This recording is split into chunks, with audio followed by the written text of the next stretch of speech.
खरंच चातुर्मासात भगवान विष्णू निद्राधीन होतात का? आणि जर ते निद्राधीन झाले तर या सृष्टीचं संचालन कोण करतं? 29 जुलैपासून चातुर्मासाला प्रारंभ होत आहे. या काळात भगवान विष्णू योग निद्रेत प्रवेश करतात. परंतु याचा अर्थ असा अजिबात होत नाही की सृष्टीचे संचालन थांबते. वैदिक परंपरेनुसार या 4 महिन्यात विविध दैवी शक्ती क्रमाक्रमाने सृष्टीचं पालन आणि पोषण करत असतात. गुरुपौर्णिमेपासून गुरुतत्व जगाला मार्गदर्शन करतं. श्रावण महिन्यात भगवान शिव आपल्या कृपेने 1 महिना जगाचं पालन करतात. त्यानंतर भगवान श्रीकृष्ण आपल्या दिव्य शक्तीने 19 दिवस पूर्ण जगाचं व्यवस्थापन सांभाळतात. त्यानंतर भगवान गणेश 10 दिवस विघ्नांचा नाश करून मंगलमय मार्ग प्रशस्त करतात. पितृपक्षात 1 महिना पितृ विशेष योगदान देत असतात. नवरात्रीत माता दुर्गा 10 दिवस आपल्या शक्तीने जगाचं संरक्षण करते.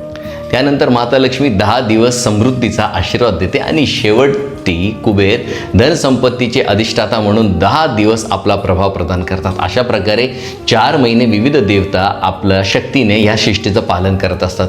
म्हणून चातुर्मास केवळ व्रत आणि नियमांचा काळ नाही, तर हा 4 महिन्यांचा काळ म्हणजे शक्तीचा उत्सव आहे, जिथे साधना, संयम आणि ईश्वर स्मरण करणं खूप सोपं होतं. तर तुम्ही सांगा की या चातुर्मासात तुम्ही कुठला नियम पाळणार आहात? हरे कृष्ण.